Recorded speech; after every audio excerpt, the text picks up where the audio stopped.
عند البحر الأحمر ده اهو مضيق باب المندب، باب المندب. إنما لو حط لي هنا وقال لي ده مضيق إيه، هقول له ده هو مضيق هرمز.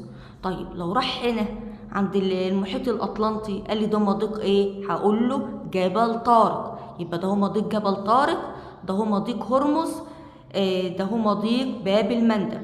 طيب بيقول لي سهل فيضي هو مشاور على نهر الفرات، هقول له نهر الفرات في العراق، مشاور على نهر الفرات. انت عندك يا سنة أولى في العراق نهرين، اللي فوق ده هو نهر دجلة، أما اللي تحت ده هو نهر إيه، الفرات، بتلاقيه أطول شوية من نهر دجلة.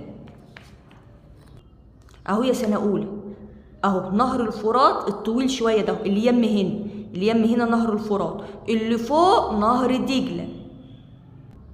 طيب أنا كتبت يا مس نهر دجلة والفرات الاتنين في العراق، بس هنا ما قال